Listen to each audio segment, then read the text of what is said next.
Gold and Black Live segment 3. This is Matt Painter's favorite next 20 minutes. It's as good as it gets for him. Coach, welcome to the show. That we are grateful that you take the time to do this, and it's kind of cool for us to be down here on the official first day of practice. Thank you. We're excited for the first day. Yeah, I bet that's the case. Brian, go ahead. What does your team need to prove here these first couple days in practice to you? Well, I think it's not really proving anything to me. It's trying to come together as a new group. Even though you only lose one guy, we've added more than one guy. And so, trying to blend everybody together, but just starting off by competing. I think, playing hard and understanding, what you have to do each and every day, whether it's a drill or it's 4-on-4 or 5-on-5, playing hard, competing to win. We try to make a lot of our practices competitive. Sure, there's going to be some teaching points. As you get into practice, you got to mix some things up. But for the most part, just trying to get better at playing hard and trying to get better at playing together. When you have older guys with experience, does it change the approach a little bit from the competitive standpoint at the early part of practice? Can you get away with doing some different types of things? Well, I think it changes from the teaching standpoint. The fact that they give us time in the fall and give us time in the summer, we do some things leading up to it. It's not everything, but from an individual teaching standpoint, it's a lot. So we try to help, those young guys come along, but the older guys really help me from a teaching standpoint because they need to be, like assistant coaches when you become a senior. Your roster coming out of last season, or the season before last season, you didn't have very many known commodities leading into last season. Now it feels like you have a bunch of guys, you know what you're going to get out of. You have at least one freshman you could probably say has a chance to be okay at basketball. Where's the transformation to you been more striking? Has it been in the personnel? Has it been, I guess, in the culture, in the general climate around the team, or the attitude? Or? Yeah, well, I think, Hammonds was really consistent at the end of the year. I thought Raphael Davis was great defensively the whole conference play and really did some good things. So I think when you arguably have the best defensive center and the best defensive guard on your team, I think that's a great start to have. When you're adding, different pieces that come in, Ryan Klein's been not a pleasant surprise. You just don't know. He's a good player. He's going to be a good player at Purdue, but when's he going to be a good player? He comes in and he's taller than you think. He's more physical than you think. He runs a 5-minute mile. He makes every shot he takes, which is something that always a good thing. It's always a good thing. He doesn't make every shot he takes, but it seems like it. He's got a great stroke, and then obviously it's well documented with Biggie. The impact he's made, but he's made an impact already, with his work ethic. He puts a lot of time into his game. He puts a lot of time, in our weight room. And so those things become contagious, and especially in competition, because, that's going to really help us, I think, not just to begin the season, but the whole season is we're going to have some healthy competition across the board. And obviously, you were an accomplished player in your own right, but has it changed since you? Well, we're using that term. That was being nice. You're being nice. I'm trying to be nice. You were. I'm talking about when you were in high school and you were well regarded in terms of has our kids, because of all the competition and they get to play against elite players when they're AAU and in high school and leading into college, does it make it more? Do they come here more competitive, or is that? You think? Well, I think they've played against better competition in the summer. I think that piece allows them to stack, up against, some of the better players. Ryan Klein, a great example. Gets the MVP of the Las Vegas tournament going to senior year. It has to make you feel good, but you're also playing on a pretty big stage in the summer against some really good players. Your team wins it all, which is great, but you have that kind of performance. Those type of things build confidence. And even though sometimes it's not the best structure, it is a good competition and allows guys to say, hey, I do belong here, instead of coming in as a freshman and never played against some of the nation's best. And so I think from that standpoint, anytime you play in a good program, Biggie comes from a great program. Ryan Klein comes from a great program. And so when you've been in high school programs like that, that helps, because this is structure. Yeah. And you find real quickly, who plays in structure and who doesn't. Yeah. Who's your starting five today? Oh, I don't know. I think that's something for us that those guys got to earn. If you look at the impact Hammond's had on our team last year, and you'd say, oh, yeah, he's definitely going to be a starter. Well, last year Haas started 11 games. And if Isaac Haas outplays him, Isaac Haas is going to start. So you don't go into the season and say, hey, this is my starting five, and work from there. I think some other sports are a little bit different in basketball in that sense, because not all the time do you have your 5 best guys be your starters. Right. You know, you got to have a good blend. You know, normally it's going to be 3 to 4 guys that are your best players, and that other starter, or maybe 2 starters. You know, it's a blend. A lot of coaches like to bring that scorer off the bench too. You know, you have that second unit, that scorer. So, you know, we will see. We have 7 guys returning that have started at least 11 games or more as freshmen. You throw the fact that Johnny Hill is coming in competing for a starting spot. You throw the fact that, you know, that Biggie's coming in starting for a spot. And you look at those guys, Ryan Klein, who we've spoke on a lot here, you know, has been very, very productive so far in workout. So we have a lot of guys in the mix that are looking to play a lot of minutes. Point guard, the biggest opportunity for this team in terms of upside, if you can get what you need out of that, or is that an oversimplified way that fans look at things? No, I think that's fair. I think the other positions it's going to be very competitive. I don't know who's going to get in there, you know, for the most part.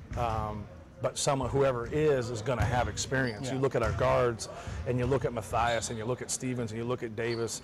You know, you look at Vince Edwards. You know, those guys. You know, not all the 4 of those guys are going to start. I think that's safe to say. But all 4 of them could. And so when you look across the board, now when you look at point guard, that's where at least amount of experience is. No question about it. P.J. Thompson comes with the most experience in terms of playing here. Johnny Hill has the most experience of playing at Illinois State and Texas Arlington. So it's going to be competitive. And then Grant Weatherford, I think, with his energy and his athleticism, you know he's going to get in that mix. And it's going to be interesting to see where he stands here after a couple weeks of practice. You've got 3 forwards, Ray, Vince, and Swanigan, who project to be big-minute guys for you. How do you make that work? Well, I think it's something you make work through competition. You make work.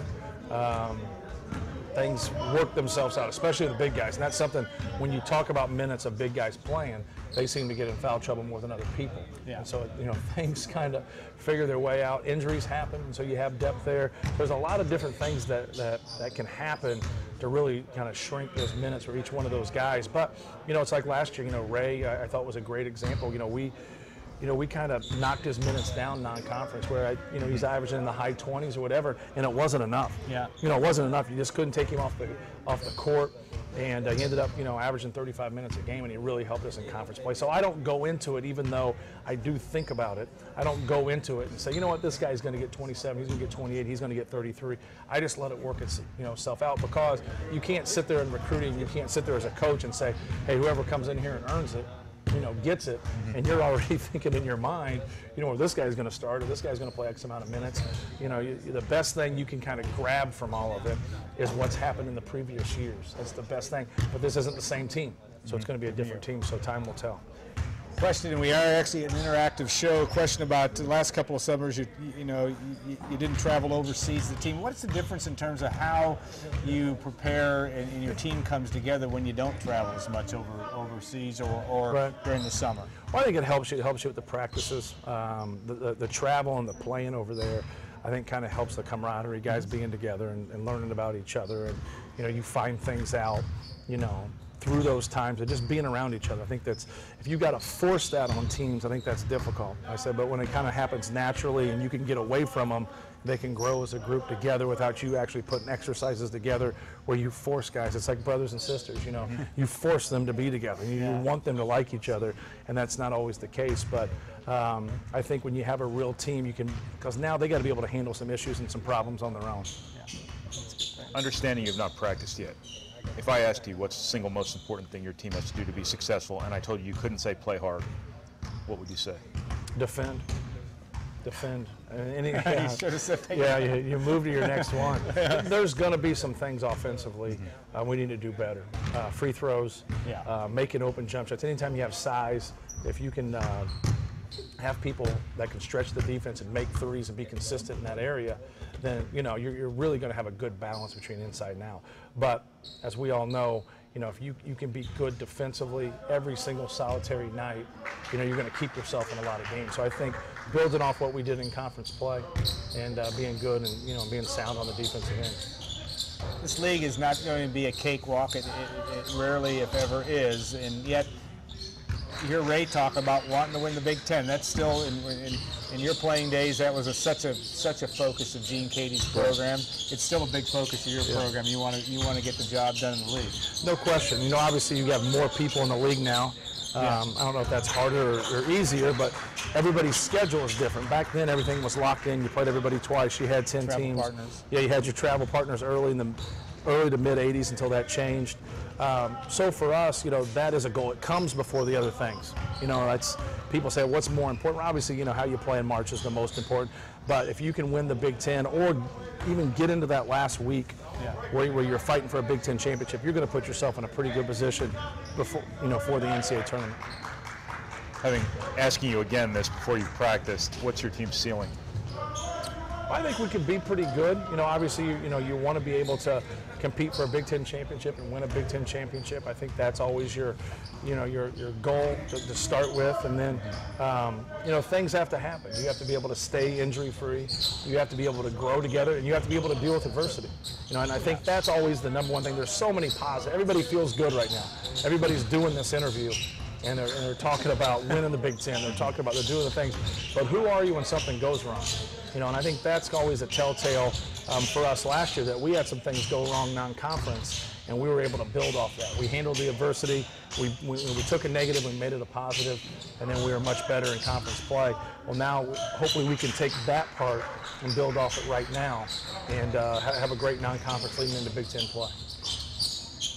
You know, you've been around long enough as a head coach, and it's hard when you have competition in the Big Ten and you have coaches you respect, but do you quietly look at particular programs as you know, whether it be Wisconsin, whether it be Duke, and you try to pull something from them? Or are you still in that mode of always trying to work with other coaches, or is that changed a little bit in the No, you learn from other people, sometimes not directly, but obviously through competition and indirectly, you know, going to clinics and hearing people talk and just trying to get better as a coach and trying to figure things out. You can't change who you are, but you can still adjust to some different things. And, you know, I get a kick out of the people that try to predict things across the board, you know, especially when it comes to the Big Ten, because, you know, I grew up in Big Ten country, you know, being from the state of Indiana, so it's always interesting to hear somebody maybe not give credit to Ohio State or a Michigan State or a Wisconsin, because to me, you know, in the past 11 years, you know, those programs they've been constants. It's not that other programs haven't had success, they have, but, you know, those three really have been constants, and then the people that have, you know, at the end of the day, you're going to have to go through those people to try to win this league. You're going to have to go through those people to be successful. Yeah, I think it's a fair statement based on performance. Are you going to coach this team any differently with the experience you have and with the personnel you have? I mean, from an offensive, defensive perspective, you change anything like you tweaked some things last year? Yeah, you change things. You know, obviously we feel like we're going to be bigger, so you have to change some things along those lines. But I think you have to be careful, especially defensively, to try and don't define yourself before it happens. You know, and I've been guilty of that. I think many coaches are guilty of that. You try to define yourself. You know, this is what we're going to do. Well, you know, get into practice, get into competition, play, see how guys play together, see some different looks, and do some different things before you try to mold your thoughts into what you're going to always do. Sure, you're going to have the backbone of what you do, you know, maybe 80 to 90% of the things, but there can be some adjustments, and some guys can have some positive surprises. And I think that's what's great right now, is that we have a lot of competition. We have a little bit of a different look offensively and defensively because we're going to be bigger. It doesn't mean we won't still play small at times, because we will, but I think with the size and Swanigan being able to play the 4 for this group, and, you know, Vince Edwards, Raphael Davis, they've all really played the 4 at one time. So we could put a lot of size out there on the court, but then when you look at it in other respects, as you look at, you know, Ryan Klein and Kendall Stevens and Dakota Mathias, their ability to shoot the basketball, and the 2 from last year, you know, I think both those guys are going to shoot better this year. So now you can really stretch a defense, and you can really put a lot of skill out there. So,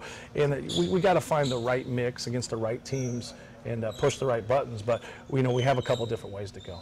Okay, we're down to our last couple of minutes, but a question from somebody watching at the Austin, Texas airport.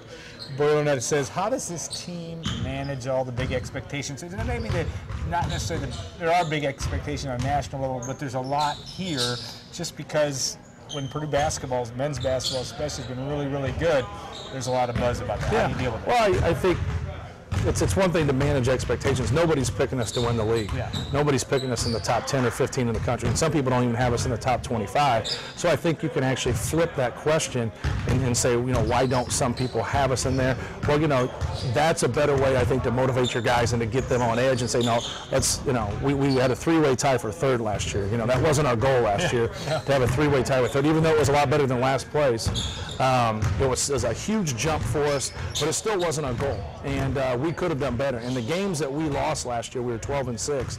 There wasn't a game that we weren't in, and so we put ourselves in position to win that. And that consistency is something that's very encouraging for our team, very encouraging for our program, because a lot of times you go 12-6, you have 2 or 3 games where you just get, in this league, you just get blown out, and you weren't in the game, and it happens. And that didn't happen to last year's team. And so I think that was a positive sign for our guys. Last question, Brian. What good can come from the Cincinnati game? Oh, man. I don't know if there's a lot of good that can come from the Cincinnati game. Maybe if, getting yourself back into that environment, getting back into that setting, and being able to pull out a game like that. Because we had the game. You're up 7 points with 50 seconds to go, and you end up going into overtime. We miss a free throw. We can't get open against a press. We let a guy dribble down and shoot a three-pointer and get into rhythm. And so then the last play, I thought our guys, they executed it perfectly defensively, but we let the guy get an angle and get to the basket. And so for us, trying to get back into that moment and then be able to win those type of games. But I wouldn't think that would take anything, because no one tries to miss a free throw. And it was a bang-bang play on that press when they called the ball out against us. Yeah. So, just executing better, playing better in those situations, but getting yourself back in those situations. I think that would be great, if we could do that and be able to pull a game out like that. He knows the coach has at least gone back and watched it, and you learned a thing or two from that, and then some. All right, thank you so much, Matt, for your time today, and good luck in practice. Good luck in the start of the season. Brian, thank you as well. I want to thank the folks at WLFI, Keith, Gordon, Scott, all the folks here that have and Allie and Cameron back at the station, too, for all that you did to get this to happen. We want to thank Elliot Bloom for thinking of this great idea. As kid Elliot, we appreciate the fact that we were here on Cardinal Court, and Nick and the gang also with Purdue Athletics that helped us as well. We will see you next week. We'll have a brand new show. We will know that the coach will not be on. He'd like to be a weekly guest, but he has now turned it down officially, and we'll have him on again next year. Stay tuned. Like I said, replay, if you didn't see the whole show, will be on here shortly, and we thank you again for joining us on Gold and Black Live.